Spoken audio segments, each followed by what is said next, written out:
Welcome to the presentation of a lecture from Gnostic Radio, a free public service from the Gnostic tradition of Samael Aun Weor. Gnosis is the root wisdom of all the world's great religions. Gnosis is a universal teaching of practical science, whose goal is absolute liberation from suffering and the complete development of the human being. This lecture is one of hundreds available as free downloads, podcasts, or transcriptions. Our lectures range in topic and complexity in order to address the many needs of humanity. We invite you to browse our library of lectures to find teachings that suit you. Each Saturday, Gnostic Radio broadcasts live and includes a free online classroom allowing listeners to see images, read related scriptures, and ask questions of the speaker. To learn how to participate, visit gnosticradio.org. Gnostic Radio is a service of Glorian Publishing, a non-profit organization. The lectures and radio broadcast have been made possible by the financial support of listeners like you. Most spiritual schools recommend a donation of $10 to $20 per lecture. To make a donation, visit gnosticradio.org. Now, with heartfelt wishes for the end of suffering for all creatures, we begin the lecture. May all beings be happy.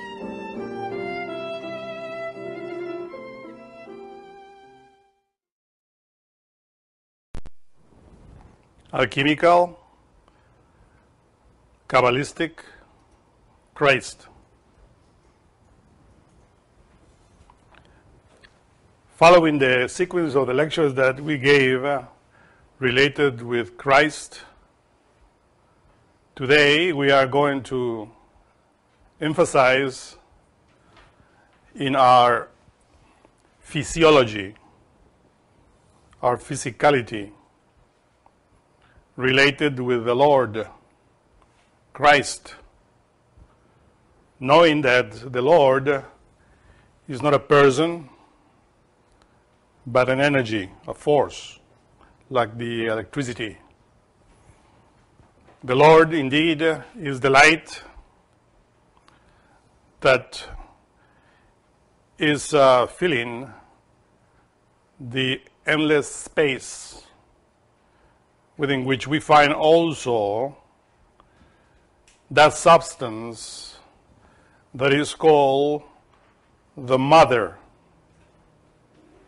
that Gurdjieff in his books named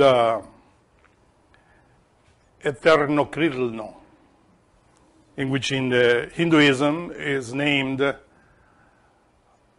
Akasha, the substance that contains the light, or that is fecundated by the light. So,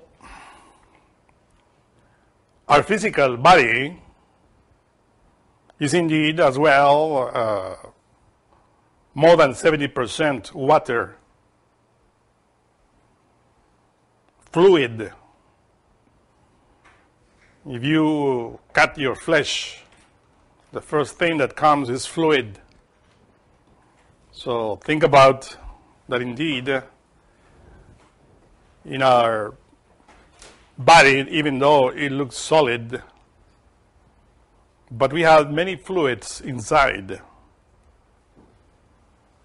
In the same way as the earth, when we look at any planet from the space, especially our planet Earth, we think at something solid, but indeed, all the planets have water. The Earth has water above and water below. The water above, of course, is in the atmosphere. When you hear the thunders before any rain, you know that the water will fall from the sky. And it is because the water exists in different levels. The liquid, which is in the seas, oceans, rivers, the gaseous, which is the clouds, and the solid, which usually is found in the poles as the ice. So the water indeed is the main element that serves as a channel for the law of 7 and the law of 3 that we mentioned in previous lectures, related with cosmic common, trogo-auto-egocratic law,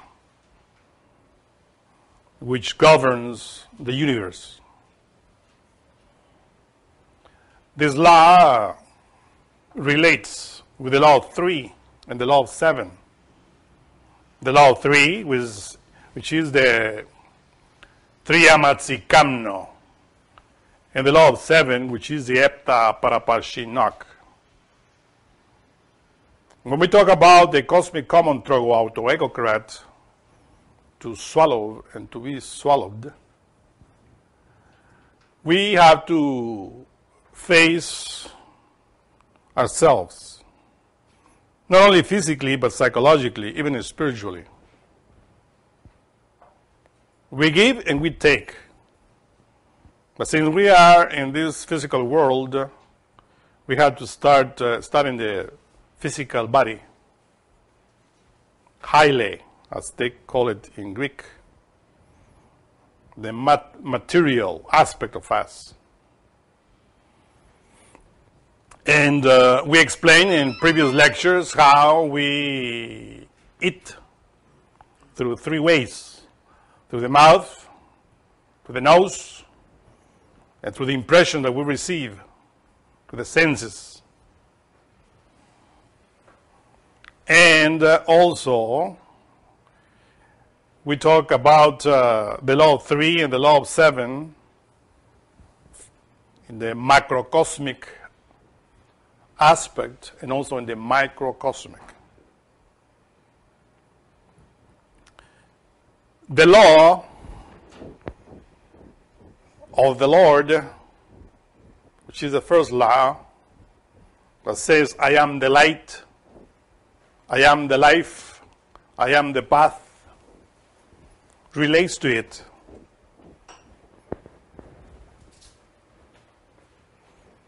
That's why we quoted 2 paragraphs of the Gospels. The first one that we read is, and he said to them all. We had to understand that when we address he, or when the Gospels are talking about Jesus Christ, let us bear in mind that we are not talking about Jesus Christ or 2,000 years ago, but the Lord, the light that was incarnated in him, because that is the magic, we will say, of it. When we talk about the Lord, the Christ, we see him as without form, diluted in the space, as energy that could become light that we can see and light that we cannot see. So the Lord is divided in many parts. But when we perform the work that we have to perform in us, as we explain in the lectures, that we as individuals have 3 brains. We are the only creatures on this planet that have the capability of becoming vehicles of the light. Christified, in other words, as Jesus of Nazareth demonstrated 2011 years ago. When he was talking was the Lord talking through him, because he was a vessel of that light that the Bible calls the Son of God. She's the light. Knowing that God is not also a person, but a force, an energy, which is the abstract absolute space. And the first emanation of that abstract absolute space is the light, which we call the sun. But it's also the Word. Remember that it's also written, in the beginning was the Word was with God, and the Word was God. So the Word, the light, the sound is life that enters into our organism. And those individuals, tetartocosmoses, or fourth type of cosmoses, which are physically we, as, if we do the work that we have to do, then we become Christified, like Jesus, like Muhammad, like Krishna, like Quetzalcoatl, like Kuan Yin. And if you inquire in many religions, you will find this type of individuals that perform the work in themselves and therefore became vessels of that light. Now, the Master Jesus of Nazareth came in order to show with his own life what to do in order for us to become like him or like any other Christified adept. And this is precisely the main point here, in order for us not to fall into confusion. Because what the Lord said through the lips of Master Jesus is related with this alchemical, Kabalistic Christ, the way in which we manage the forces in our organism.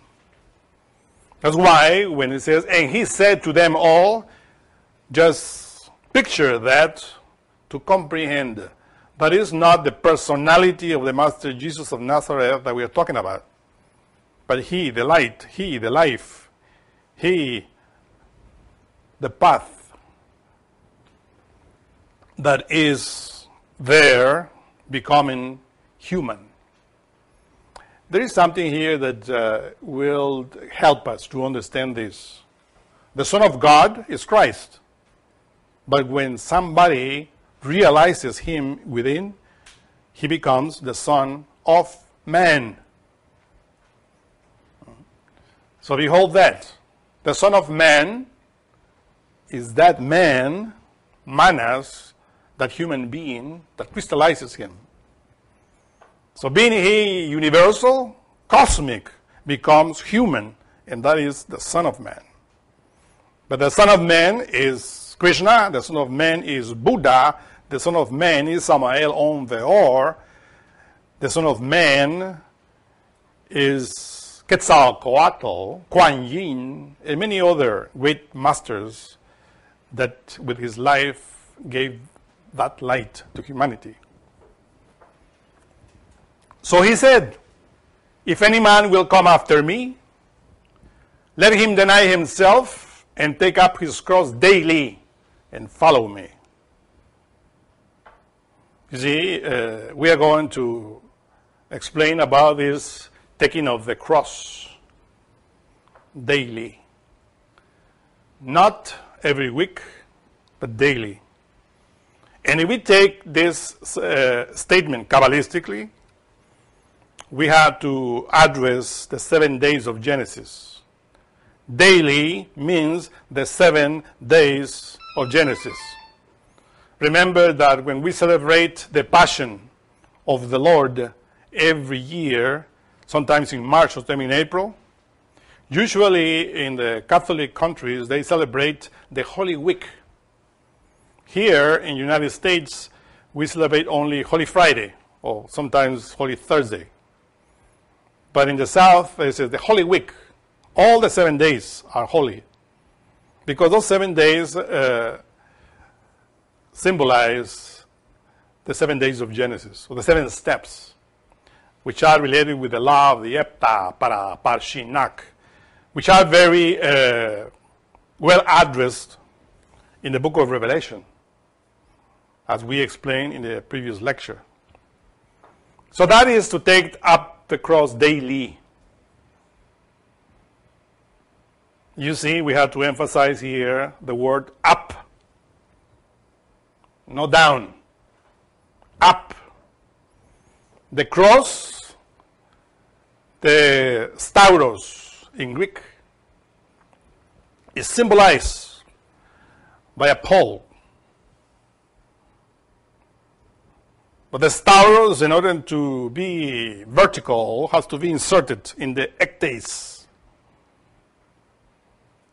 The ectes was like a pedestal on which the stauros was inserted in order to hold it. So that pedestal, or ectes, in this case, symbolizes the earth. The earth itself, as we explained, is Malkut, the kingdom in Kabbalah, which is feminine. When we inserted the stauros in the earth, we are crossing the stauros in the earth. We are making the cross. In this case, if you visualize the horizontal line, is the earth, which will make the cross of Peter, the apostle, which was inverted.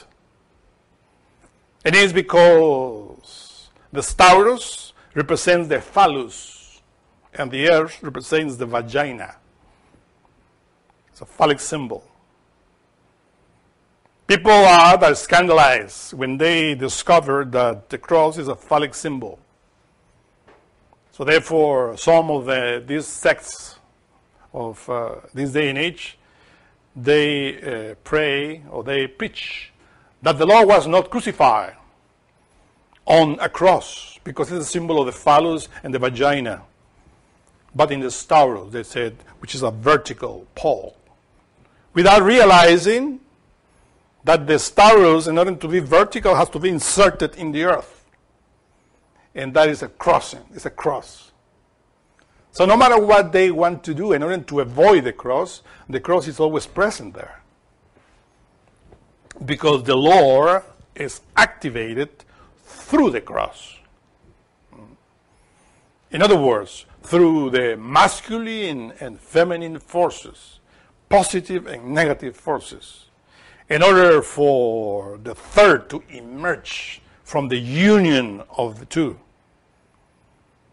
That's why you find that in the cross, which is the ectes and the stauros, is the human being crucified, because that is the outcome of the cross in the higher aspect. Without going so deep into details, let us understand that we, physically speaking, we are the outcome of the cross. Our father crossed sexually with our mother, and here we are. The phallus, the stauros of our father, penetrated the earth, our mother. The nice sphere.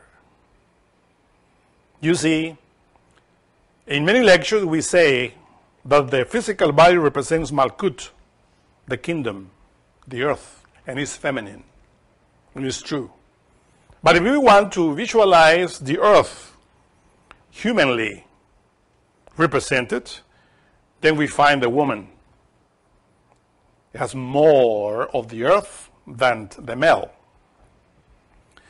Because within her womb, which is inside her body, is where the life is built.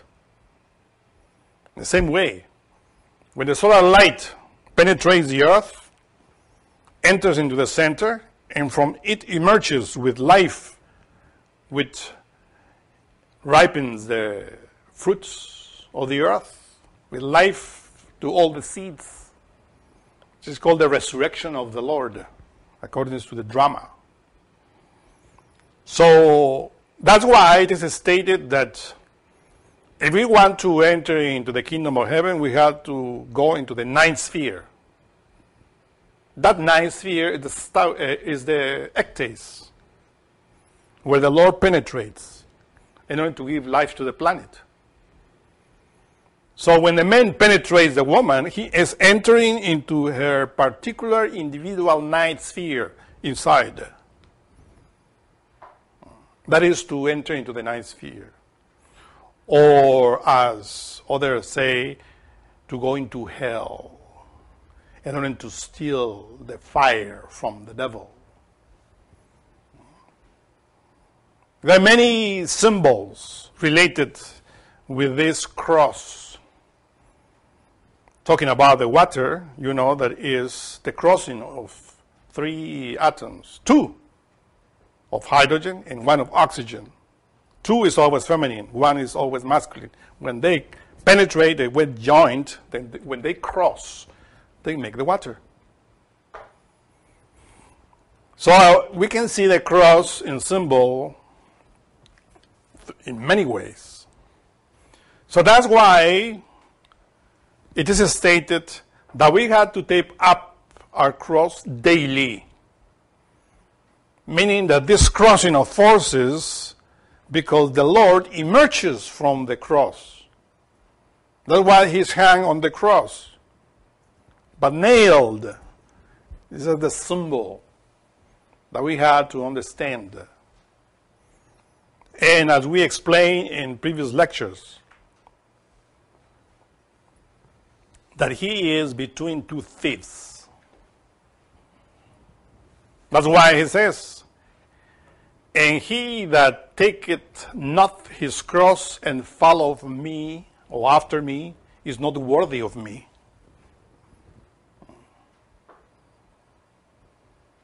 That cross is working with the 2 polarities, as we see in the graphic. The crossing of what we call in Hinduism, Ida and Pingala. The left and the right in our physicality or physiology. Because from the combination of the 2 forces, the light emerges. When you unite 1 negative wire with 1 positive, you have light. The Lord is the light. But the light has different levels. Voltages, we will say. And this is precisely what we have to understand when we enter in relation with the cross. In the next graphic, we find the quotation of John chapter 3, 19-21 verses that says, "And this is the condemnation, that light is come into the world." This world is our physicality, microcosmic physicality. "And men love darkness rather than light, because their deeds were evil." When we arrive to this point, we wonder, what is darkness?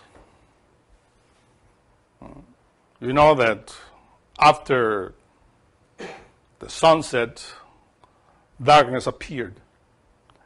And there are many people that celebrate this darkness. Is that darkness we are talking about?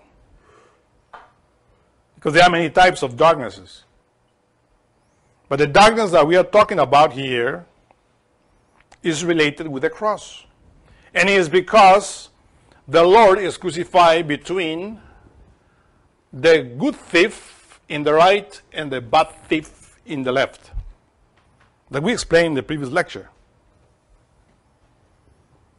The right is Pingala, and the left is Ida. And we have that in our physicality. Pingala is related with the head, with the brain, with Adam. But Ida relates to the woman, Eve, the sexual organ. Because remember that Eve is called the mother of the living. Without Eve, without a sexual organ, we cannot procreate or multiply. So the thief in the left is related to Eve, and the one in the right to Pingala. But both of them work with the two polarities because they are on the cross, in the Stauros. And in the middle is the Lord. The light. Like saying, to my right, there are people that work with the light, and to the left is people that work with the darkness. Now the point is the earth. Remember that the Stauros is inserted in Malkut, in the earth. And what is inside the earth, psychologically speaking?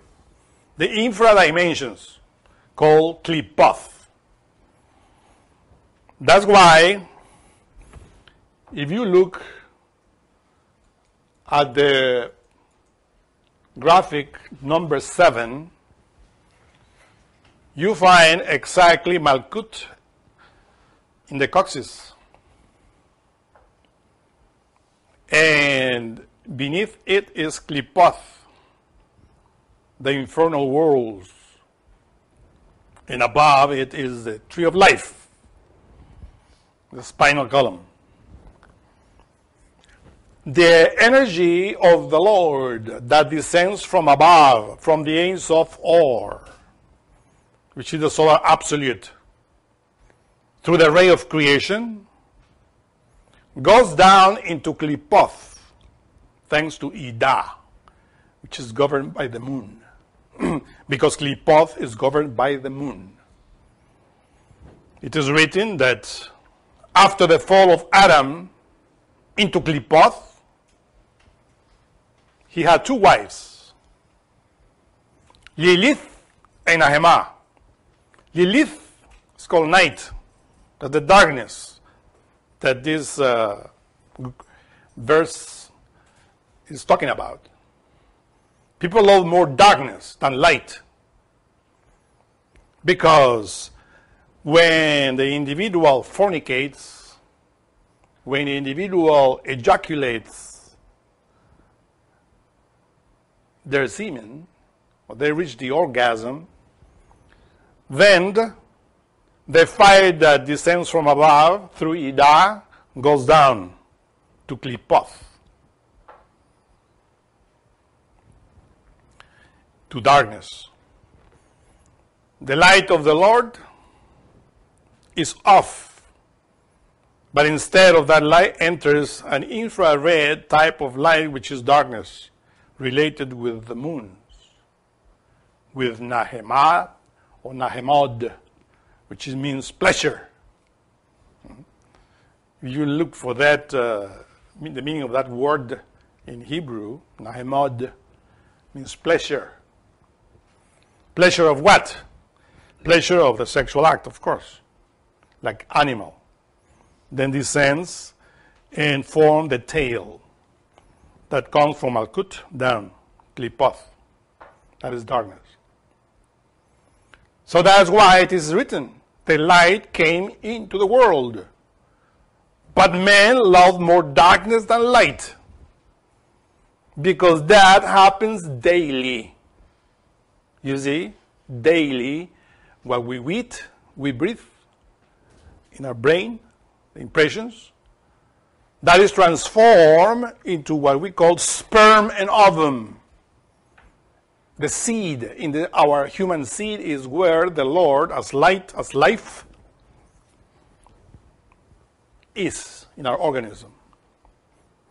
And in the moment of the sexual act, if we spill, eject that seed within which the Lord is waiting in order to awake like light, obviously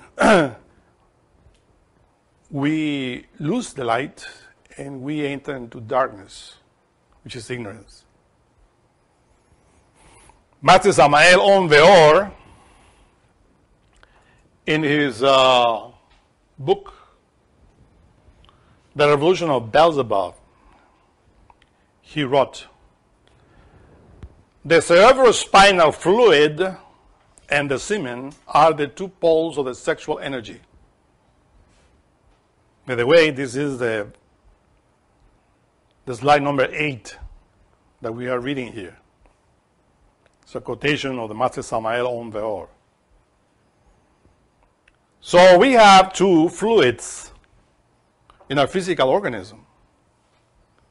The cerebrospinal fluid relates, of course, with what we call Pingala.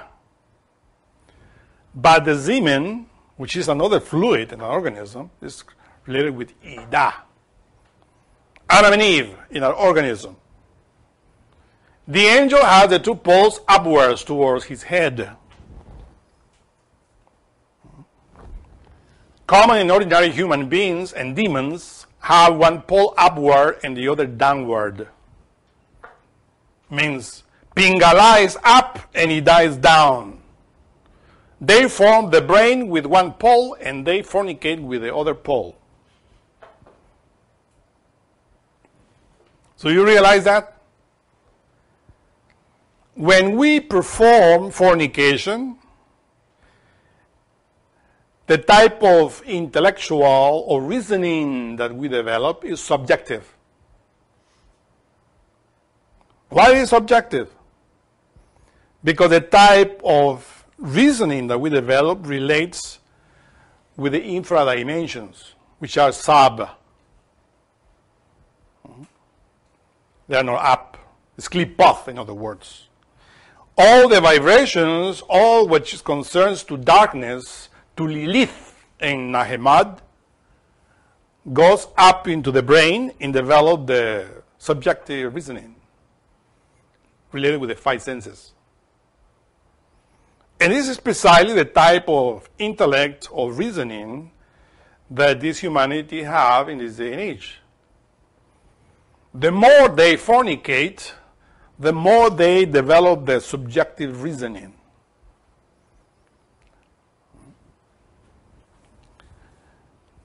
The Kundalini of the angel goes upwards, yet the demon's Kundalini goes downwards. And this is related with the law of Epta Paraparshinok, the law of 7. Because remember that in the spinal column we have the 7 churches, the 7 chakras. Do, re, mi, fa, sol, la, si. That we talked extensively in the previous lecture related with the Harnell, Miasnell, in which the two polarities, Ida and Pingala, cross in our body with the exercises, with practices that we know of Tantra, and are awakening the 7 churches in the 7 levels. And those are related with the tree of life. As we see in the graphic number 7. 7 up, 7 down. With the 7 that we mentioned here relate to the 7 lower sephiroth of the tree of life and the 3 primary forces in the brain. When the angel, or in other words, when that human being transmutes the sexual energy, when it extracts alchemically the light which is in the sperm and in the ovum, then the light emerges in the Shushumna, which is the spinal medulla. You see, Pingala is the father, Ida is the mother, and Shushumna is the son. The fire of Shushumna is the one that awakens the 7 churches, the 7 chakras. Do, re, mi, fa, sol, la, si. That is the Harnell, Miasnell acting in us. But When the individual, instead of transmuting, fornicates, practices the animal sex, like everybody knows, then that light goes down and activates the 7 lower chakras of the lower abdomen, which Muhammad talks about. It says there are the 7 doors of hell.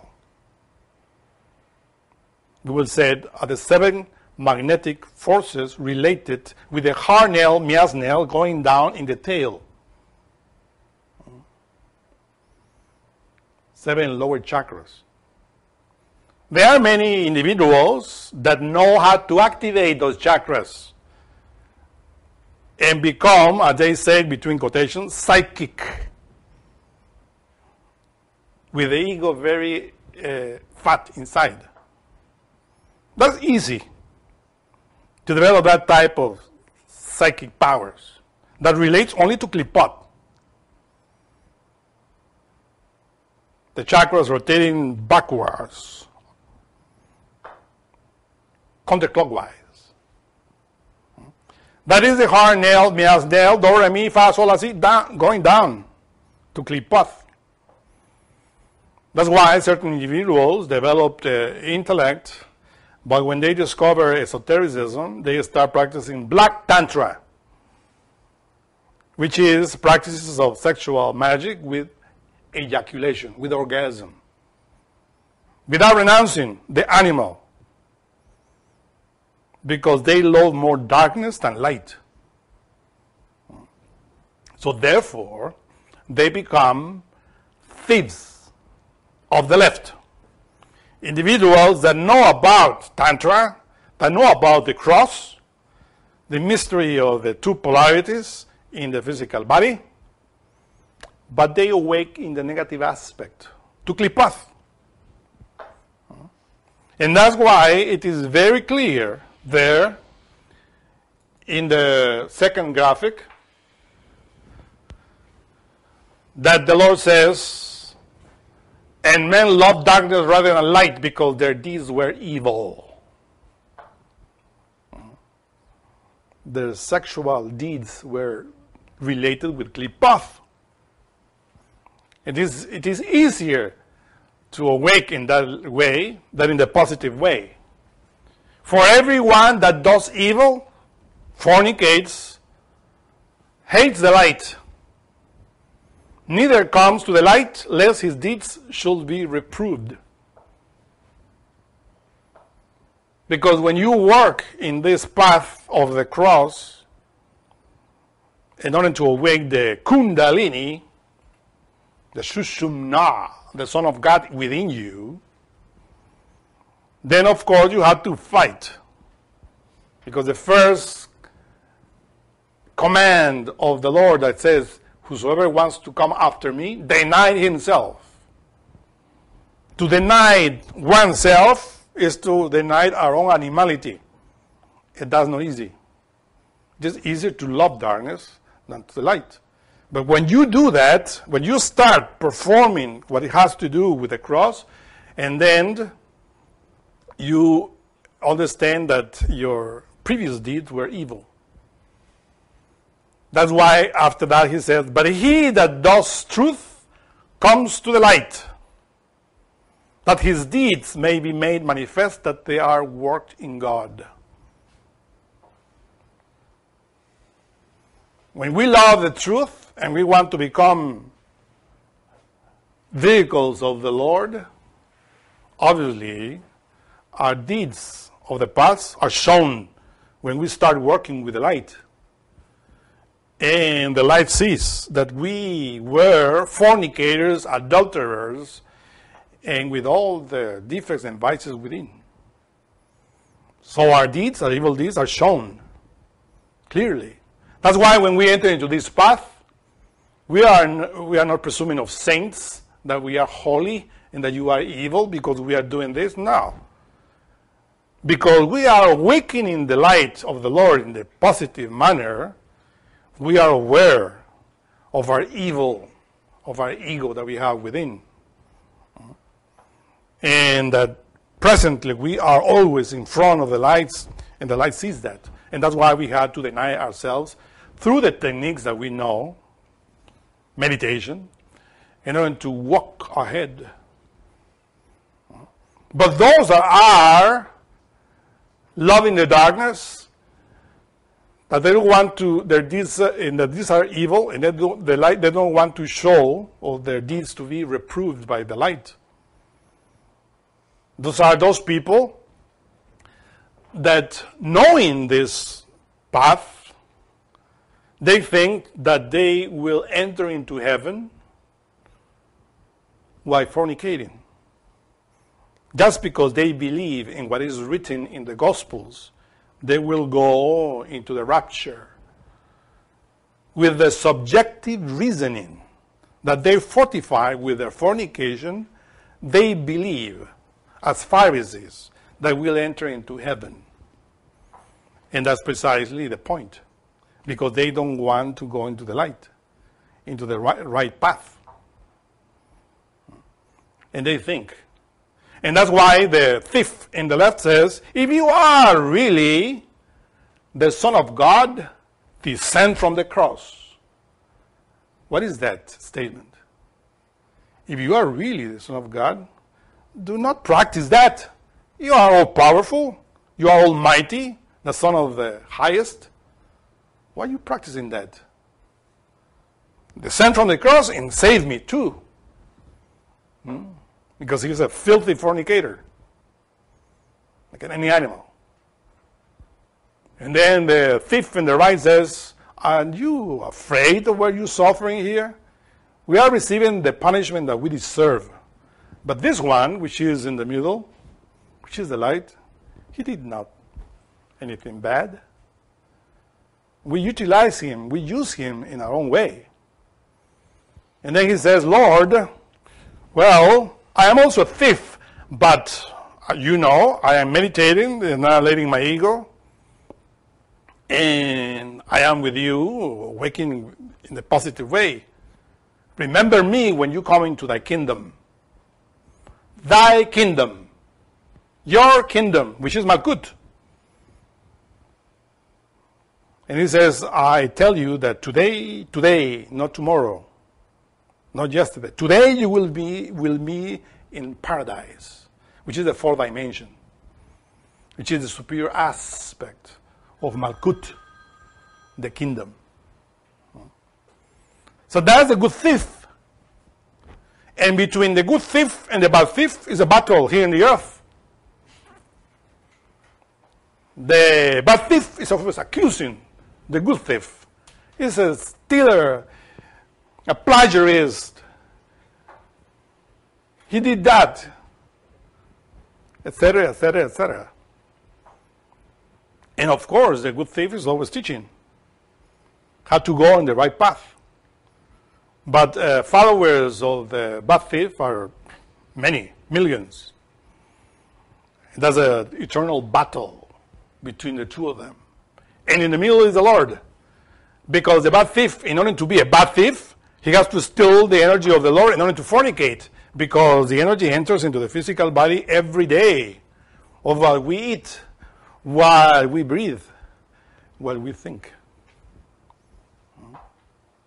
It's always there. All depends on us. We are bad thieves, for sure. Nobody here will say, oh, I am a good thief. Maybe you're starting to be a good. But in order to be really a good thief, the bad thief has to be annihilated completely. And that's a good, it's a long work. You're not going to annihilate the bad thief, which is your lust, in one day, 1 week, or 1 month, or 1 year. It takes a process of comprehension, because that bad thief is called lust in us. That has many psychological aggregates. This is what we have to realize. Whether we are in the left path of a fornicator, the good thief is always inside, but doing nothing. But if we take the right path of the good thief, which is the path of the cross of transmuting the sexual energy, then we had to fight against the bad thief. Because it's inside of us. And those people that fortify the bad thief, well, will mock us, will ridicule us in different ways. And we have to walk ahead. So that is precisely the point of the cross. And the graphic number 3, we wrote the first chapter of the book of Genesis, Bereshith. Bereshith bara Elohim at ha-shamim ve'at haaretz. In the beginning, God created the heavens and the earth. This is how it is written in the English translation. And of course, this is Kabbalah, or the letters related with Kabbalah. In these words, we always point that hide all the alchemical work that we had to perform, the work with the Lord. You find, for instance, the first word, Bereshit, that if you inquire, the first letter, Bet, and the last, which is Tav, make the word daughter. Bet and Tav, Bat. Bat, we will say, means daughter. This daughter is the one that generates. Remember that the woman is the daughter. Who is that daughter? Eterno Krilno. The Akashic waters in the space which fill the endless space. That's the bat of the abstract space. And within it, or in the middle of the bet and the tav, you find the word Rashi. Of course, within it is hidden Ish, Yod, Shin, and Ra. Israel. But one letter is missing, which is Lamed. That we are going to talk about what is hidden, why is missing. It is missing because it is not in activity. In order for the fires or the archetypes related with all the parts of God within, with our own monad, to be active, they need the letter L. Lamed. They need to learn how to teach, how to develop their comprehension and understanding. To teach. You see, I'm teaching here because I understand at a certain level.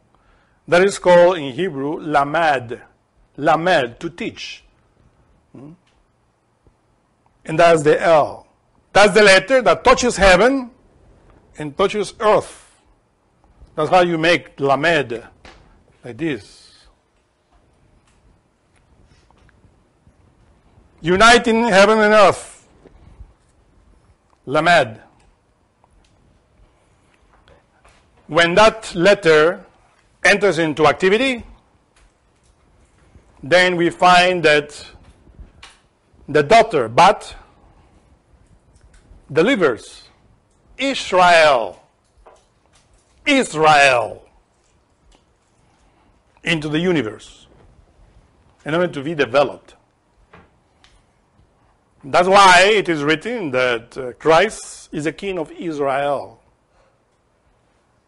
the activity of the Lord. The light is King of Israel. But this Israel is a word, a mysterious word, Kabbalistic word that encloses all the archetypes, all the parts of our own monad that we have and that everybody has within, Kabbalistically speaking. Doesn't relate to a specific race, even though we know that in the Middle East exists Israel. That is precisely the race that received this knowledge in the past. But as in many other religions, when we talk about the real Brahmans, for instance, relate to that part of ourselves related with Brahma, the monad inside of us. Not only to the Hindus, as many people think. We have to know how to read with the eyes of the Spirit in order to understand what is written. When you developed your parts of Israel within you, then you become a king of Israel. Your own melech of your own forces inside. And that's precisely what the Zohar talks about.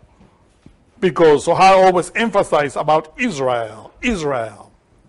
But we have to understand that it is part of our own spiritual parts. Master Samael on Veor states that Is reminds us of Isis, Ra reminds us of the solar force, and El is God.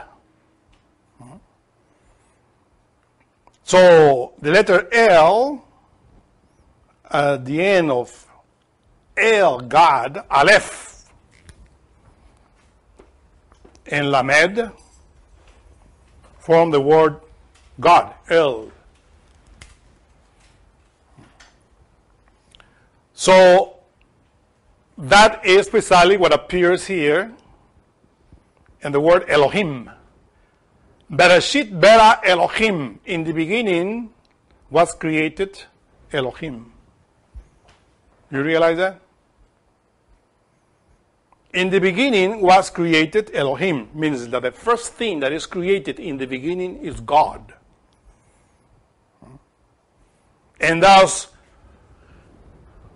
parts of God, what we call here Elohim, is written of the mystery of Israel, all the part of Israel. Now, when you divide the word Elohim, as you write there, you take the letter Mem and the letter Yod out of it, you only remain with Aleph, Lamed, Hey, 3 letters. That we can be read Ela or Ele. Ele means these in Hebrew. In the 5th chapter of the book of Genesis, I believe, or in the 2nd, I don't remember, but it's written this: these are the generations of the heavens and the earth. I guess it's the 2nd chapter. These are the generations of the heavens and the earth. When people read that, they don't realize that these, the word Aleph, Lamed, Hey, these, is precisely the generations of the heaven and the earth. And that's precisely what you understand when you read with the eyes of the Spirit, that these are Aleph, Lamed, Hey, which the Zohar says, these is Israel. And they say, what do you mean is Israel? Because these is plural, means many parts of what we find here, Rashi, between the bet, the bat, which is also the house, in the beginning. And when they appear, they are Israel, which are these. In other words, the parts of God, which we call Elohim. That's why the end of Ele-E-M or yod mem, means plural. This plural, Eleim or Elohim, the plurality of that which is Israel within each one of us. So in the beginning, Elohim is the first thing that is created in this point of view. That Elohim is our own particular monad. That particular monad enters into activity in heaven and in earth. And this is precisely what we had to comprehend and understand, because when you read with the Hebrew letters, then you discover what you have to do, which is precisely the activity of the cross that we are talking about. Because the book of Genesis teaches what to do. And that's why it's written for Kabbalists, for initiates.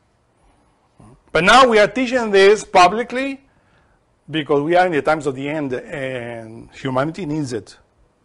To have the opportunity to do the work or not to do it. It's up to us. To be a good thief or a bad thief. But before the great catastrophe, you had to receive the doctrine in order to do whatever you want to do it with it. And that's why you find here that Elohim, which means these parts of Israel, in plural, are within At. At means you, feminine. Ha-Shamim, the heavens. Or it means that all the archetypes that we are talking about are symbolized in the alphabet. The first letter of the Hebrew alphabet is Aleph, and the last is Tav. So all the letters symbolize the word of God. All the parts of our own particular Elohim which we have within, that is At. That's why it's feminine. Because we have to put them in activity or to develop them. And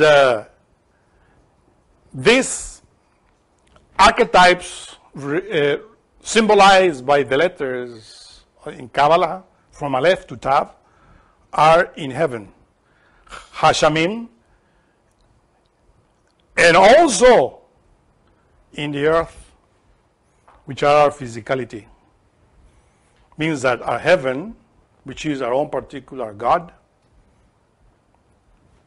and we, which are the earth, physically speaking.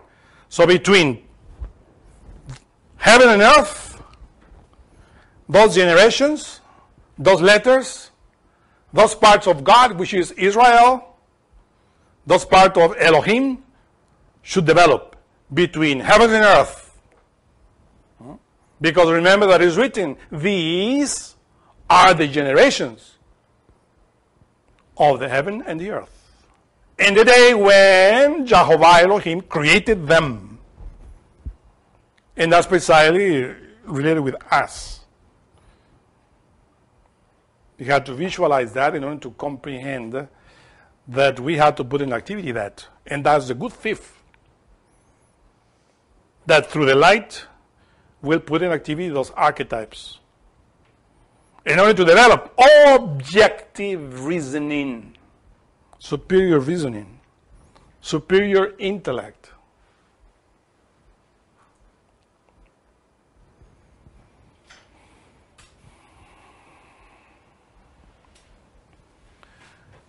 There is a word, for instance, or a letter that is very interesting when we talk about, and it's the letter Aleph, the first letter.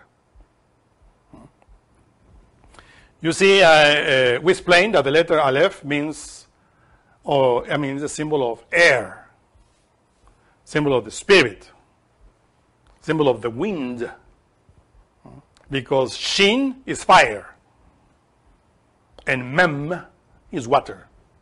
But observe here, for instance, the word Bereshit Bera Elohim. Again,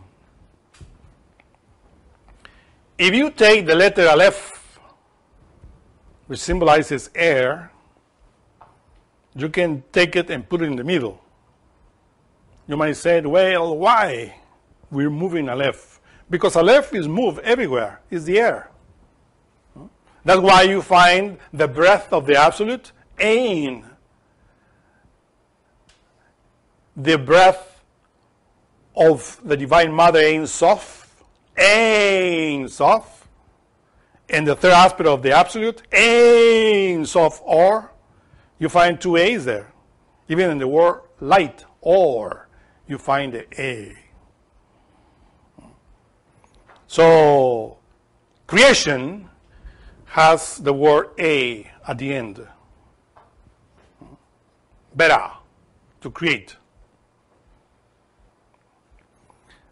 But if you put it in the middle, and then you read Be'er, or Ba'er, Be'er, which means well. So that's why this mysterious word, Bera, means the forces from the well of the universe in activity. But when it's not in activity, when the Aleph is in the middle, and then you find Be'er, a well. That well, physically speaking, is in our sexual organs, from where we can take the water. It comes into my mind now, the Lord, Christ, talking with the Samaritan when he was seated at the well because he's thirsty. Give me to drink, says to the Samaritan. He says, how are you, being a Jew, ask me to drink, I that am a Samaritan? Because Jews and Samaritans don't get together. If you knew who is the one that is asking you, give me to drink, says, which is something inside, I will give you another water that will jump on you as eternal life. The point here is that the Samaritan and Jesus, in that conversation, you find the well in the middle. And that well is written with the Aleph in the middle of Besh, or the Bet in the Resh, Be'er. So Jesus is saying, give me to drink from your well, so that Aleph will be at the end, and you will create for you life, eternal life. You see how everything is hidden within the Kabbalistic words or Kabbalistic letters. So that's why Aleph is always there. And the letter Shin, which is fire. And the letter Mem, which is water. So when you want to take the water out of your well, you do it in the right way as a good thief.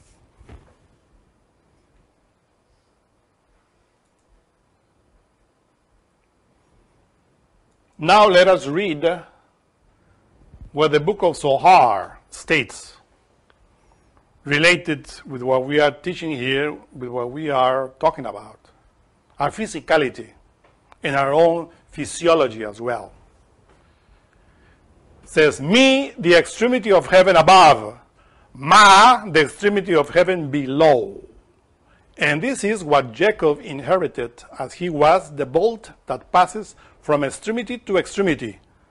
From the extremity above, which is me, down to the extremity below, which is ma, because he stands in the middle. And because of this, me created these.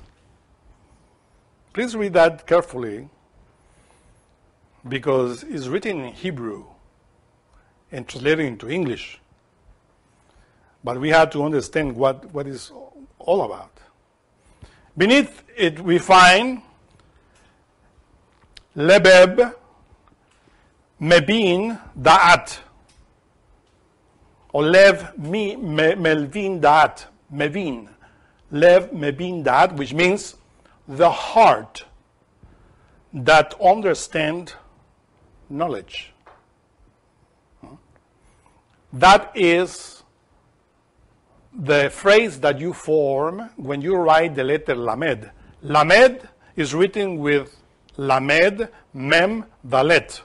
Lamed, which means to teach. But when you take every letter in separate, you form the heart that understands knowledge. Lev, mevin, da'at. And that's the L that we are talking about here. The heart is Tifereth. It's in the middle of the tree of life.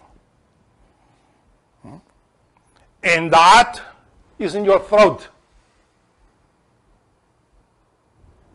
According to the tree of life. Visualize the tree of life. That is here. And you go up to Bina, which is understanding. That's the letter Lamed. A heart that understands knowledge. Knowledge, the tree of knowledge of good and evil. Remember that the tree of knowledge of good and evil are related with Ida Pingala, the two forces. When you know how to transmute your sexual force, when you work with your alchemical Kabalistic Christ. So, what is me? Me in Hebrew is who, which is the opposite of yam, which means ocean, which is the same letters but backwards, which are at the very end. For instance, you word shamayim, or the heavens. But when you write heavens, it's shamayim. So me, the extremity of heaven above. Look, the word shamayim. That is precisely at the very end. The stream of the heaven, the word heaven, is im. But backwards is me. So that two letters are at the very extreme of the word heaven. And this is precisely what you have to visualize. You see? Here is the word here somehow became backwards. Okay, there's the word. You see? Shamim, heaven. And in the image of number 3, you find the heavens. Just the letter Hey by itself means there. So take that out and just you find Shamim, which means heavens. So at the end of that word is I am, which is written backwards, means who. Who. So at the end. And at the other end of the word is the word ma. Ma, which means what? Which is the other mem with the letter Hey. But in the middle of that word with ma is the letter Shin, which is fire. So the letter Shin is hidden there. The Zohar says the end or the extreme of heaven. Let us go again into the number 6. Me, the extremity of heaven above. Man, the extremity of heaven below. If you write, of course, the word Hashamim, the heavens, in that way. So Mim is above, or Me is above, and Ma is below. And this is what Jacob inherited as he was the ball that passes from extremity to extremity. Jacob. Remember that the well that we are talking about when Jesus is talking to the Samaritan is the well of Jacob. That well is Be'er in Hebrew, which will become Bera, creation.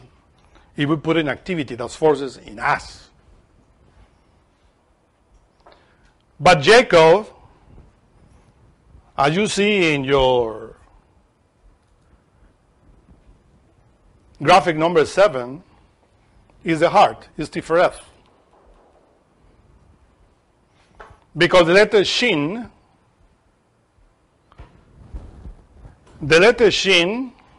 symbolizes Chesed, Geburah, and Tifereth.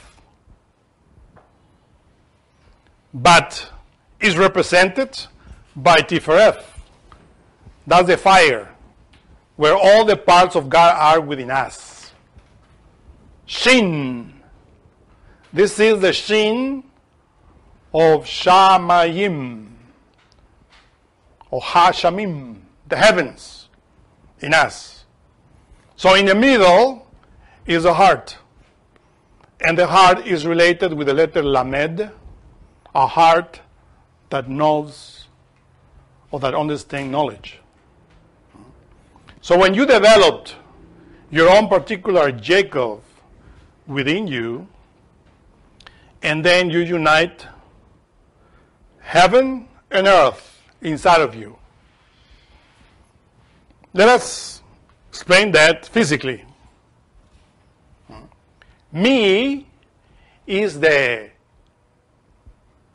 cerebrospinal fluid where your brain and your spinal medulla floats. That's Yam, the ocean above. And Ma, which is over the letter Mem there, you see, which means water, is below, your semen. So Ma is below and Me is above. But backwards. Me is who? And Ma is what? These two interrogative words. Who? What? But in the middle of them is the letter Shin, which means Jacob, your human soul. That archetype that unites Abraham and Isaac, your own monad, because Abraham, Isaac, and Jacob form the Trimurti in Kabbalah, which is the monad that you have within. Because within them is Israel. Isn't it? And Jacob is Israel. Jacob is the one that had the 12 tribes of Israel that went into Malkut, into Egypt, in order to be developed. So between me and Ma, heaven and earth, is Shin, which is Jacob. And this is how the Zohar explains that. But if you don't know Kabbalah, you don't know what you're reading. This is number 6. Me, the extremity of heaven above, the head. Ma, the extremity of heaven below, your sex. And this is what Jacob inherited as he was the bolt that passes from extremity to extremity. Jacob is the heart. It's in the middle, the bolt that unites the two forces. In your body. From the extremity above, which is me, down to the extremity below, which is Ma, because he stands in the middle. And because of this, me created this. Means the forces of the Father above, the Holy Spirit, created this Shin, Mem, in us. And that is what creates the word, as you can see in the graphic number 3, Hashamim, the heavens. This is something that we have to develop. The heavens inside of us with the work of the earth. See the words, Hashamim. Hey, Shin, Mem, Yod, Mem. The 4 words reading backwards is me, Mem, Yod, me. And the other 3 words, Mem, Shin, Hey, Moshe. Me, Moshe. Who? Moses? Yeah, of course. We're talking about Moses here. Willpower. You see? Moses is the only one that reaches heaven and talks with God face to face. Because Moses is our own particular heaven that we have to develop. It's not that it's just there. It's undeveloped. It's in potentiality. So who created this? Who? Moses? Yeah. Willpower created what we are talking about here. Moses is a good thief. Jesus too. All the great avatars were good thieves. That's why they were accusing of thievery. It's nothing new. All the great initiates are accused of thievery, robbery, plagiarism, because they steal the fire from the earth in order to develop their own particular Moses Sabaoth, the army of all the parts. Because who is the one that takes all Israel from slavery into the promised land? Who is the one that takes it? Who? Moshe? Yeah, Moses. You see the word there? It's very hidden. When you read it backwards, then you understand, oh, the heavens is who? Moses, backwards. Because me is the force of Binah, the Holy Spirit, in the cerebrum spinal fluid. Remember that Moshe is the one that is born from the waters. But he comes and is born in the earth. Because he was in Mizraim, Egypt, Malkut. From there he's born. Because if you want to develop Moshe in us, we have to work in ourselves. Because Moshe is the word. Hashem. If you take the Yod and Mem out of that, you read Hashem. What is Hashem? The name. The word. So, when you develop the astral body, the mental body, the causal body, with the work that we had to do, finally, when you build the causal body, then you have your Moshe within you. And with that body, you present yourself before your own particular Elohim, your monad. And your particular Elohim says, go down to Egypt. Because all the parts of Israel are slave there in Malkut, in the wheel of Zamzara. Take them up to me, because I want to be self-realized, and you are my willpower. You are the only one that can take those, because you prove it. Since you are now here with me face to face, it is because you already created the astral body, the mental body, the causal body. You are a good thief. Egypt maybe accuse you of bad things, but everybody that reaches me is accused there in Malkut, in Mizraim, of being a thief, of being a bad thing. But doesn't matter. You go back there. Abandon Nirvana and take all my people, Israel, up to me. And this is what we had to do. This is the work with the cross. Then we go down and we show the power of the cross. The Stauros, as you see, when Moses showed to the people the serpent in the Stauros, in the wilderness.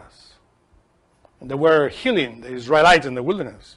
But also Moses, with the power of his will, shows the power of the Kundalini to all those black magicians, bad thieves of Egypt. They are abandoned because they have the power. As in this day and age, if you inquire who is the king of this Egypt, Mizraim, this Malkut, well, the intellectuals, those that fornicate a lot and develop subjective reasoning, the great intellectuals of the world that deny their own self. In other words, they are atheists. Because when we find somebody that says an atheist, we don't say that he is denying God somewhere in the space. No. He's denying himself. Because God is within, he's not outside. Somebody that says, I am an atheist, or you are denying yourself, the superior part of yourself, and you are affirming the inferior part, which is you. So good luck. Yeah. And that's the point. But we want to be in heavens, right? Remember what Jesus says. We find that in the number 9, to point the 9th sphere. Jesus says, Verily, verily, I said unto you, unless one is born of water and of the Spirit, one cannot enter into the kingdom of God, which is heaven. And of course, who is this Spirit? In Latin, spirare means to breathe. That's why I said, when somebody said that he's an atheist, he said, stop. You want to be 100% atheist? Don't breathe. Don't take that aleph, which is the aleph of El, of God. Be completely an atheist. Stop breathing. He will die, of course, because without God he cannot be alive. Without the breath, without the Spirit. All of us. But we have to know how to manage the breathing, the breath, in order to enter into the kingdom of God. That which is born of the flesh is flesh, and that which is born of the Spirit is a spirit. Now in Greek, because we are reading the Gospels, it's written in Greek, it's called pneuma. Marvel not that I said unto you, you must be born again. The wind, also pneuma in Greek, blows where it wants, and you hear the sound thereof, but cannot tell from where it comes and where it goes. So is everyone that is born of the Spirit. Now we wrote there, ruach is the Spirit in Hebrew. And where do we find that? In Genesis 1:2. And the Spirit, ruach, or the pneuma, or the Elohim, move upon the face of the waters. When we talk about the waters, the fluids, we have two. Pingala and ida, the cerebrospinal fluid, and the semen, and the sexual organs. They are the two fluids where aleph floats, the Spirit. So therefore, there you have it.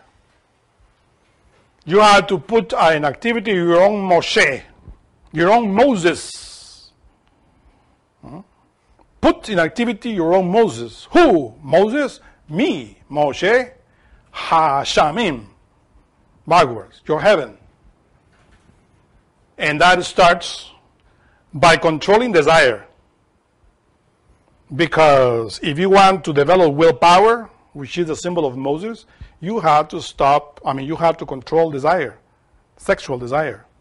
When you transmute your sexual desire into willpower, there is the beginning of the building of Moses. Because Moses, willpower, has to develop in the physical body, in the vital body, in the astral body, in the mental body, and finally in the causal body as an adult. And he is willing to go to the top of the mountain of God and see God. Who is this? Who? Moses in heaven?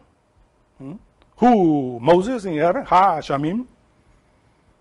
And then he says, yeah, what do you know? Well, what is the earth? From the very bottom of the air I come, which is Ma, the Mother Earth. And this is how we go. And that's why you find what Gurdjieff wrote. A new arising from a previous arising through the hard nail means nail, the process of which is actualized, thus the higher blends with the lower in order together to actualize the middle, and thus to become either higher for the preceding lower or lower for the succeeding higher. And you find there again the symbol of the hard nail means nail, the spinal column, and the two forces, the three primary forces. The 7 notes, do, re, mi, fa, sol, la, si, that we have to give every time. And this is precisely what we have to understand, to comprehend the path. Because this actualizing of the middle means the fire of Shushumna, right? Because me is the higher that blends with the lower, which is Ma. By uniting the brain and the sex, or the battle between sex and brain and sex, you actualize the heart, which is precisely the process of the hard nail, mias nail, which begins here in the bottom. Do, re, mi, fa, sol, la, si. The 7 notes in your physical body. Let us start with the single person that is not married, whether a bachelor or bachelorette, has to follow abstention, celibacy, but to put in activity heaven and earth. Because there are many monks and nuns in different religions that they just abstain of sex before marriage, but they don't put in activity their heaven and earth. And remember that these are the generations of the heaven and the earth. So your heaven is your brain, and the earth is your sexual organ. And your heaven is in the middle. And that brings me to the second day of Genesis that says, let us make a firmament, you see, in the medulla, in the midst of the waters.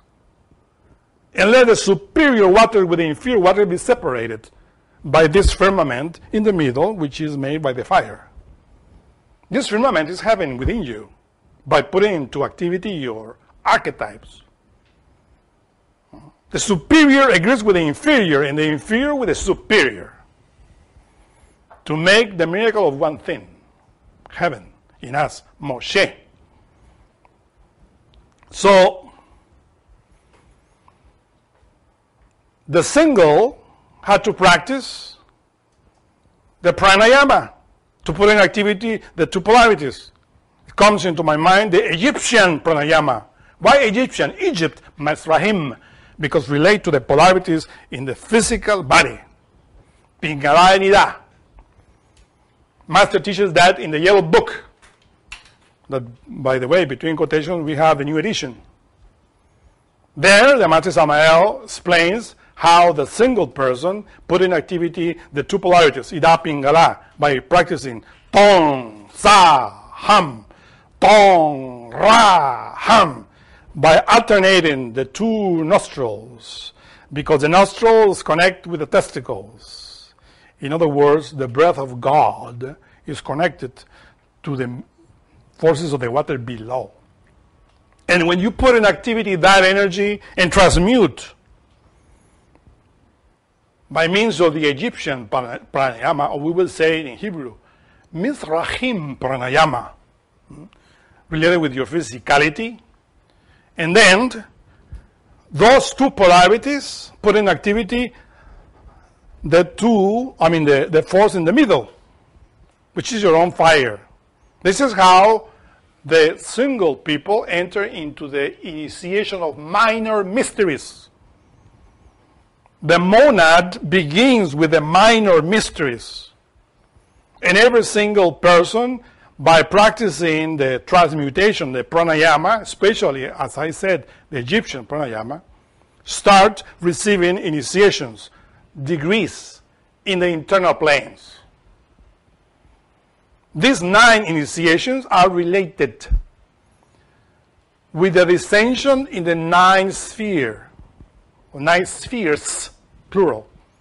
Because remember that underneath of Malkut, you find the other 9 layers related with Klipoth. Because you should face your own darkness. If you are afraid of showing your evil deeds to the light, then don't practice anything. But if you are not afraid of showing your deeds to the light, which is the Lord, Christ, then start with this. And then you will see how the Lord will point to you, to the different defects and vices that you have according to your own psychology. Then you have to meditate. And that's why you have to advance in the minor mysteries. Then when you go and enter the 9th sphere, then you are ready to be merry. Remember that in order to enter into the 9th sphere, you have to enter as a man, you have to enter a woman, because his womb, his uterus, is in the very center of her body, inside. It's the center of the earth. Go there inside and keep transmuting in order to enter into the major mysteries. And that's how you enter and develop. But remember this, that the hard nail, mias nail, is related with 7 notes, as Gurdjieff explains in his book. And between every note, there is a stopping there, a process in which you activate another note in another note. But when you enter, for instance, you start with do, re, mi. Mi vibrates here in the solar plex. And fa vibrates in your heart. As you can see there in the graphic. Do, re, mi, fa is the heart, the 4th note. And we taught you in previous lectures that you have to be aware of the impressions every second that you receive at every moment. That's why you have to be attentive of your breathing. Because remember that God is Aleph. God is the breath that enters. And that's why you are alive. That breath, that oxygen purifies your blood, goes into your lungs. And your lungs, your heart pumps the blood into your lungs in order to be purified. And the blood is returned, purified, and goes all over your body. That process is what you have to be always aware. Because that's the note fa. To be here and now is the note fa that everybody has to do in order to put in activity your hard nail, mias nail, in order for Israel to be active in you, in order to Moses to be active in your own heaven, between the 2 waters. Remember that Moses is the one that is born from the waters, the 2 waters, above and below, mi and ma, the cerebrospinal fluid and the semen. There are 2 forces where the fire is active. Because there is fire in heaven, the thunders, the lightnings, show that in the earth, as well in our own head.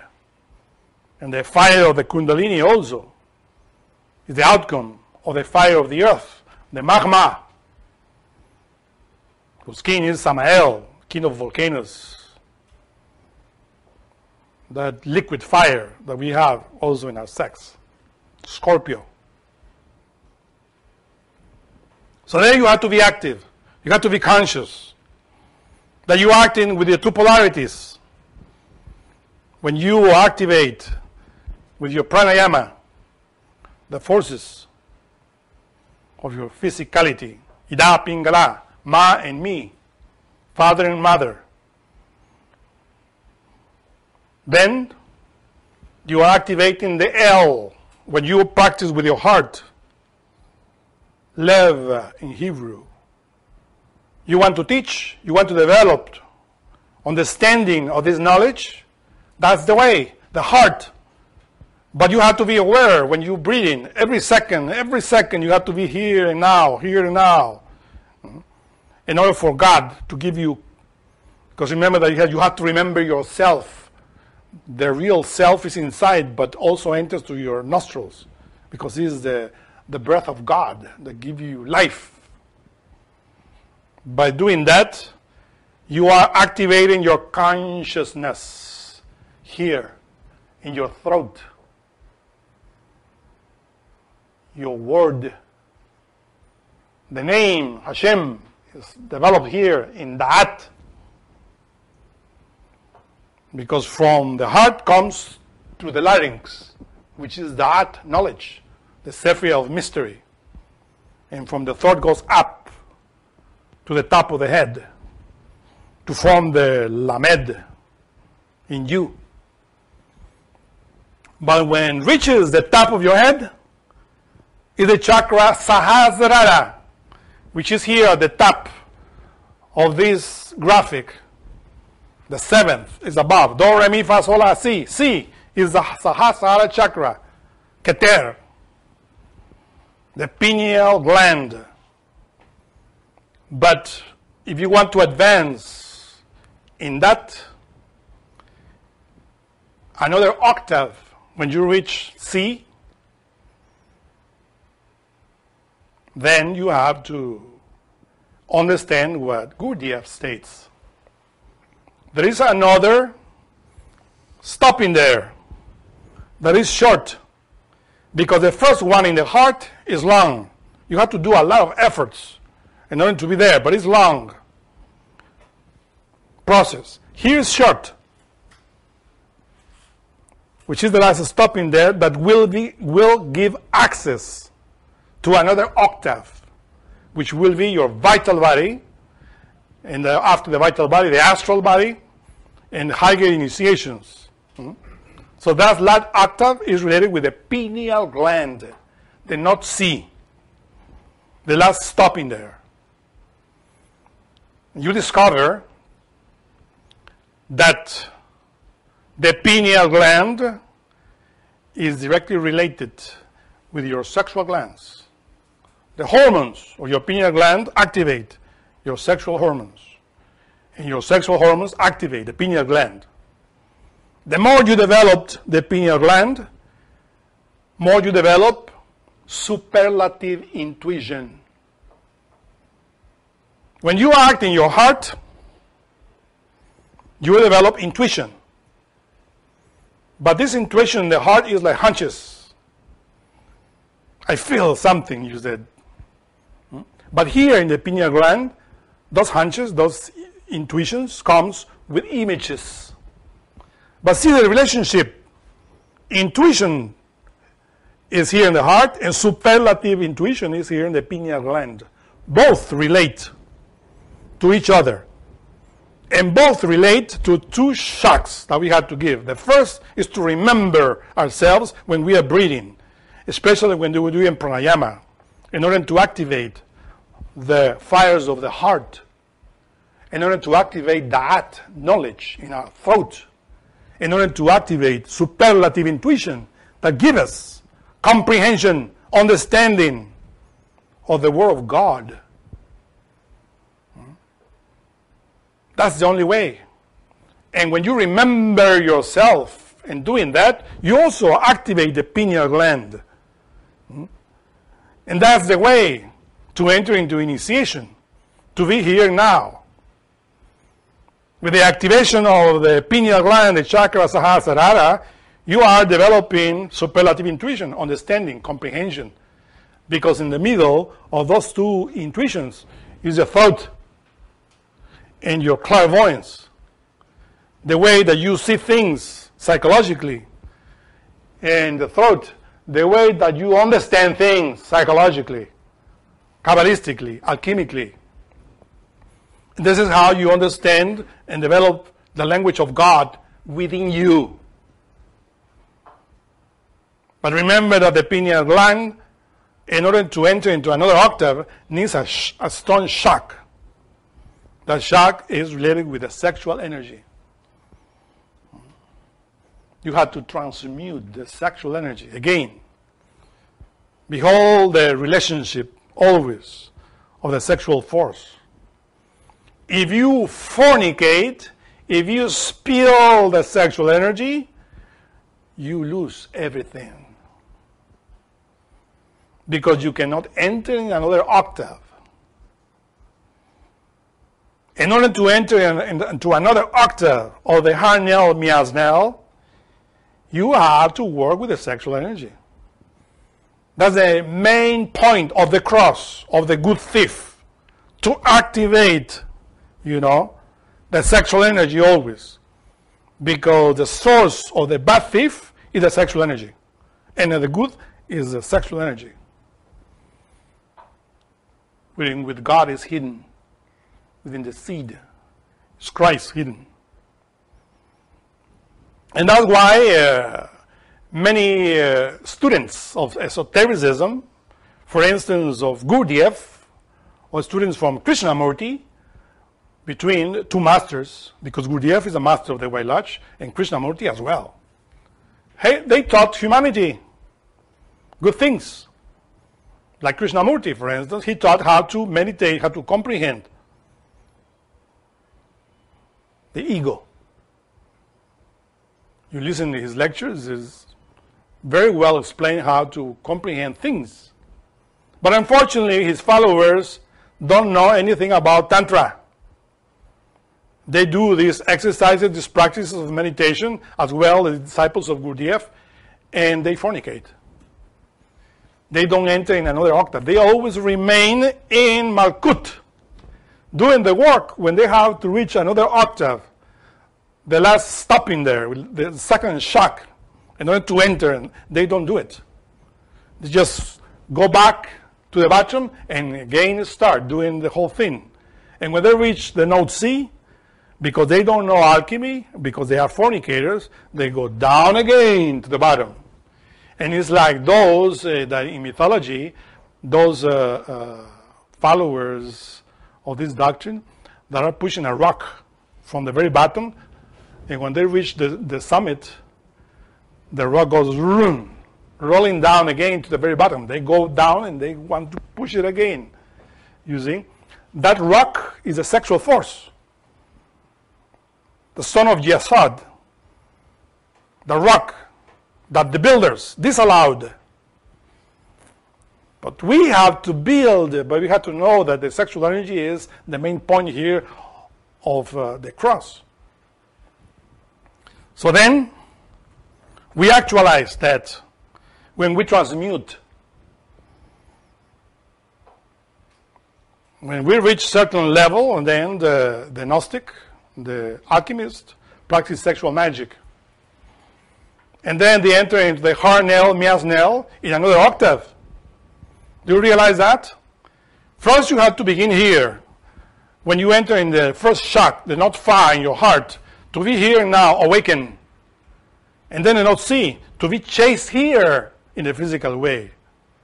That's the note C there, in order to enter into the vital body, into the astral body, mental body, causal body, and all the levels of heaven. Esotericists, Gnostics, are fighting in order to awake consciousness in the internal planes. But they are not awakening here. In other words, they want to put in activity their harnel, miasnel in the astral body, in the mental body, in the causal body.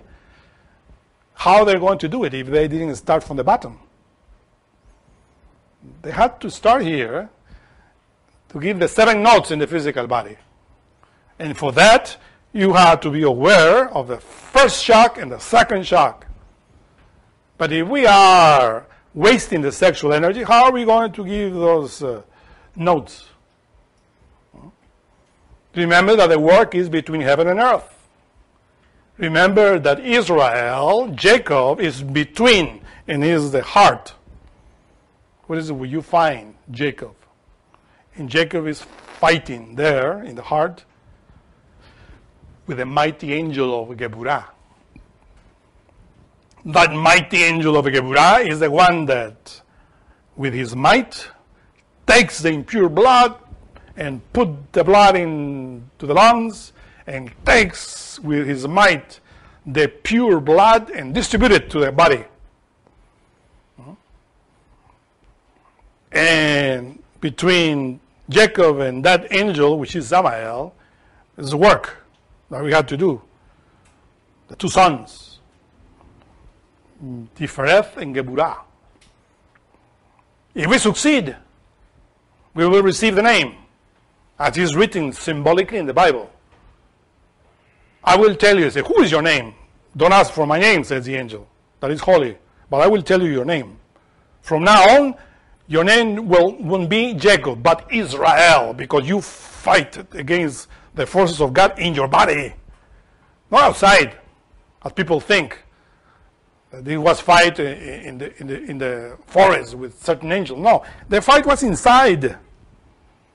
The might of Samael is inside. You have to fight. It is the forces of the demiurgos that you have to fight with. And you do it with your heart, knowing that far, here and now, you know, and to reject the negative thief, to reject darkness, Lilith, and then you go up.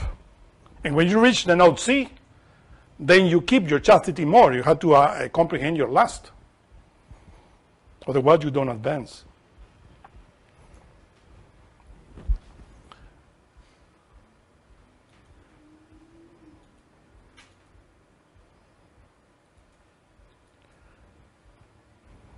And now you will understand. It is true, no lie, certain, and to be depended upon. The superior agrees with the inferior, and the inferior agrees with the superior to effect that one truly wonderful work. As all things owe their existence to the will of the only one, so all things owe their origin to the one only thing, the most hidden by the arrangements of the only God. The father of that one thing is the sun, Pingala, your head. Its mother is the moon, Ida, your sexual force. The wind carries in his belly, Aleph. You breathe it. And when you enter, you are aware there. You know that the air that you are breathing carries it in his belly. But his nurse is the spiritus earth. Your physical body has it too in the sexual force.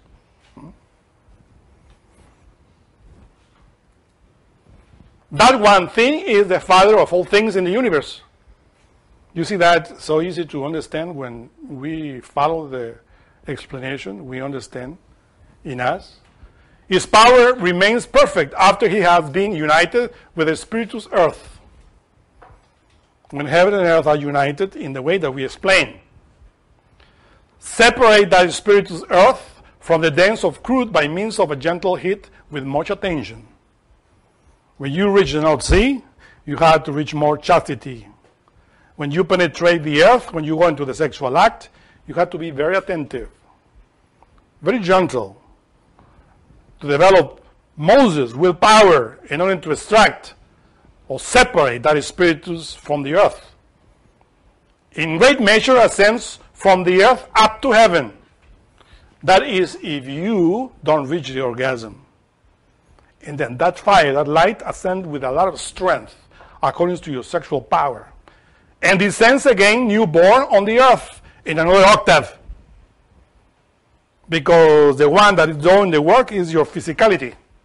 You practice sexual magic, you enter another octave. And with the earth, you send it to another octave, and another octave, another level. And the superior and the inferior are increasing power in you. You feel that physically and internally. You start having experience in the internal planes. And in the physical plane, you are more aware, active, more comprehensive, and understanding, many things. By this wilt thou partake the glory of the whole world, and darkness will fly from thee. When you accumulate that force, of course, you comprehend your ego, and darkness fly from you, because you make light and more light and more light. This is the strength of all power. With this thou wilt be able to overcome all things and transmute all what is fine and what is coarse. In this manner the world was created. The arrangements to follow this road are hidden. Where hidden, we will say. We unveil it for you in order to see, to do that miracle. For these reasons I am called Hermes Trismegistus, one in essence and three in aspect. In this Trinity is hidden the wisdom of the whole world. We will say in the Triamatzikamno. Hermes Trismegistus is the god Mercury. The word, you know the words. It is ended now what I have said concerning the effects of the sun. Now you can ask questions.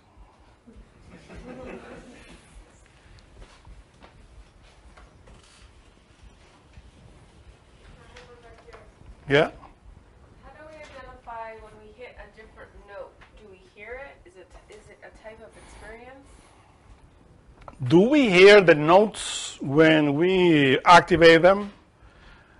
Well, in order to hear the notes, we have to be very awakened. But if we are very attentive, we will see how those notes are activated.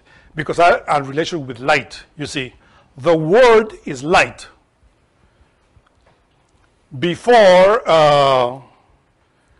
you see the light, first you see the light inside of you, and then you hear the thunder. Same in nature. So you are attentive, you will see the lightning in any of the chakras activated.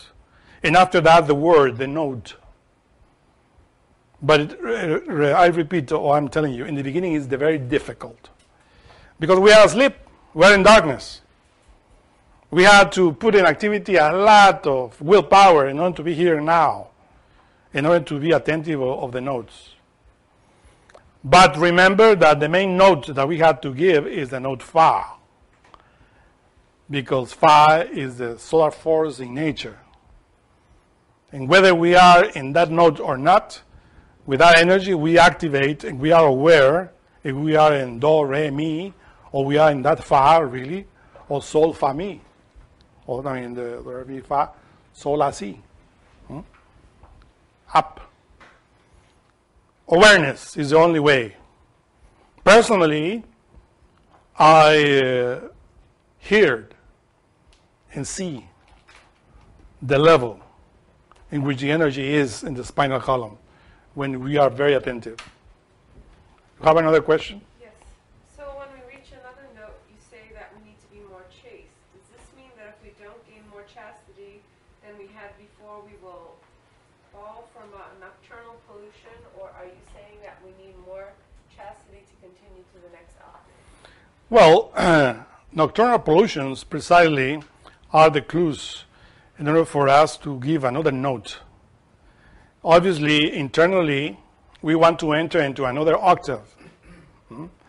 But the one that opposes to that light is the darkness. That darkness is the ego, is lust. A proof that we are failing to give another note is a nocturnal pollution, obviously. What we had to do? We had to remember very well that experience and to meditate in that ego, in that darkness, in order to extract the light from it, in order to give the note that we want to give. Because remember that we had to give 7 notes. Do, Re, Mi, Fa, Sol, La, Si. And every note is a kind of darkness, or stopping there, as we say, in order to give another. And the ones that oppose to that light or to that note are always inside of us. And that's why we have to be attentive. If we are attentive during the day and we remember the dreams, we have to meditate in those elements that are within in order to give access to another light, note, sound inside of us. So meditation, comprehension is the clue. Because the light shows us our evil deeds. So when we start this, we want to be chased from the beginning, not to lose the energy, but the ego inside of us, which is Lilith, which is darkness, which is Nahemad, pleasure. We said, no way, Jose. That's if your name is Jose. But it was Peter as well. So you have to comprehend it and annihilate that. Another question. Yeah? Is the simple awareness of breath without a specific mantra also considered a pranayama? Pranayama is considered pranayama when you control the energy with your breathing.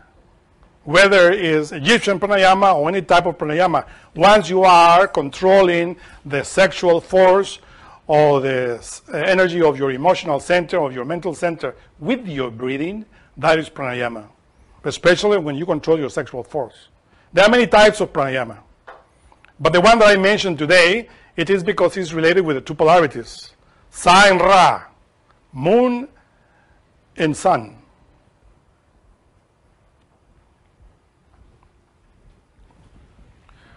Yes? I wanted to write down page number 8. The page number 8. Yes.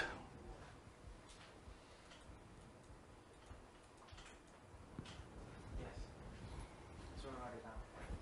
I want to write it down. Oh, you want to write it down? Was not a question. I also have a question. Yeah. So when we fornicate, when we ejaculate, there's no other choice than to start over and try not to fornicate the next time? Well, the thing is that we don't have to fall into that mistake of doing that for tomorrow, the sickness of tomorrow. Oh, today I couldn't, but tomorrow I will. And when tomorrow arrives, I said, oh, today I couldn't, but tomorrow I will. And weeks pass, months, years. Oh, this year I couldn't do it, but next year I will. And like that, we'll never do it. We have to fight, you know what I mean, against our own demons. And the fight is strong.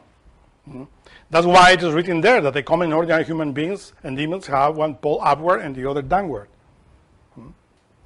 But let me tell you, fornication strengthened subjective reasoning. If you observe these great intellectuals of this day and age, they are great fornicators. They enter into klipoth, and with the reasoning, they start justifying their own way. Way of Lilith or way of Nahemad. Their sexual pleasure. Or God give us this, so we have to do it. Yes, of course. This is what the animals say. And they justify their own behavior, their wrong behavior, related with the two moons, Nahemad and Lilith. Nahemad is related with adultery and fornication, prostitution. Lilith, homosexuality, lesbianism, and many other aberrations of sexuality. Yes? Well, we're starting in our meditation class. The topic is, what's it called? Kalkian personalities. Yeah, that's the topic for today. It's funny how it all relates to subjective reasoning, obviously, right? And how we substituted our intuition with subjective reasoning, right? So how do we get back in terms of, generating our heart chakra again, That's what's really happening. Yeah, the question is about the Kalkian personalities. This term, by the way, between quotations, is mentioned by Gurdjieff, Kalkian personalities, that are related with this personality that exists in this day and age, which means Kalki, of Kali Yuga, dark age, in which people know about esotericism or about religion. They discuss with you and they point this with their subjective reasoning. These are out of those, the more dangerous are the ones that are involved in esotericism, that they develop the 7 lower chakras that Muhammad talks about, which are the 7 doors of hell. I mean, the chakras that put you in activity or that allow you to enter easily into the infra dimensions, hell, in other words, of nature.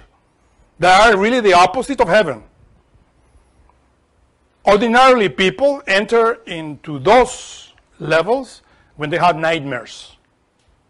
But black magicians do it consciously. They develop the lower chakras of their harnel, miasnel, through fornication. In that note, re, which is beneath the earth, taking the ray of creation backwards. Si, la, sol, fa, mi, re is hell. They are awakened in communication with other people, limbo or other levels. And because most of this humanity belong to hell, to the infradimension, because we have the ego, they can see to you and read your cards or your hand and tell you many things in relation with your ego, because they are activating their chakras and can read your ego. But they cannot see the monad, they cannot see the internal superior aspects of your being, because they are not capable of entering there, only in the lower levels of the earth. So therefore, they always are astonishing people, because they tell you many things in relation with your ego. Those are precisely Kalkian personalities. And that they know about the tree of life, they know about reincarnation and many other things, subjectively, in relation with Klipath. And they appear in TV, they are applauded, but really, they don't know anything about the superior levels or their octaves of the harnel, miasnel. And they think sometimes that the Kundalini is a Kundavafer. Kundavafer develops with orgasm, with animal passion, easily, because we are already here in the lower level. But the Kundalini is very difficult, because for that you have to deny yourself, take up your cross daily, and to follow the light, which is a process of being here now. Because light and consciousness, awakening, is something that belongs to each other. You want to be awakened? You want to be enlightened? Well, remember yourself every time, here and now. And then you will see how you will really be awakened. And be careful with those that awaken evil and for evil, with the bad thieves. Because there are many, millions. We are one of them. But we have to fight against that, because we want to be good thieves. One more right here. Yeah? Is a minor nocturnal pollution, say that you don't even have a dream, is this different than fornication? Do we fall just as drastically? Is a minor pollution qualified as fornication? Fornication means ejaculation, when the semen goes out of the sexual organ. But of course, there are levels. Sometimes the individual is fighting, because suddenly discovers that he is very close to reach the orgasm and want to stop it, in a dream, of course. And he ejaculates a little bit, or she ejaculates a little bit, not too much. Well, he is defeating that ego in that level too. But because if you stop it and transmit it completely, you are defeating that ego completely. But if you ejaculate it a little bit, that means that that ego is still a little bit strong. So go meditate and annihilate it. Ask for your Divine Mother. Don't be afraid of showing your evil deeds to your Lord, the Christ, to your Divine Mother. Show it. Divine Mother, I confess that I did this. Please help me. Meditate and after ask for annihilation. That's the way. Don't ever presume of being a saint, because we are not. Sanctimonious, maybe, but that's another thing. Yes? So what you're suggesting is that we should be celibate and practice the pranayama until we reach a certain point,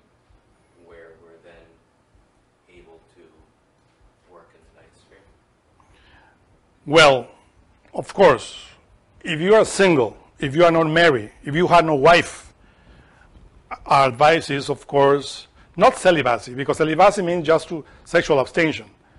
It means to put in activity your sexual energy as being single, in the way that the master teaches in the Yellow Book with pranayama. But if you already have your wife, or you have your partner, and you have a marital life, then practice sexual magic. Because the 9 initiations of minor mysteries, when you practice sexual magic, you pass that initiations, or those initiations, very fast. Because you are activating the fire. While the single people pass those initiations very slow, because they're active only with one energy. Remember that in the sexual act, the man is the heaven, and the woman is the earth, as a symbol. Because really, we see the reality, women look more than heaven, and we look like hell, right? So practice that. Practice that sexual magic if you already have your partner, your wife, your husband, in other words, for women. Otherwise, put in activity. Because don't commit the mistakes of many Gnostics that they know that the sexual energy is vital, but they don't practice anything during the day. They build energy, and during the night they have nocturnal pollutions, because the animal, physical body knows to fornicate. If you don't do it willingly, the physical body will do it instinctually. So you have to teach the physical body. In order to teach the physical body, you have to do your pranayama every day, many times. And if you are in sexual magic, well, only one time a day. 1 hour, if you can endure it. But it is up to the temperament of everyone. No more questions? Thank you very much.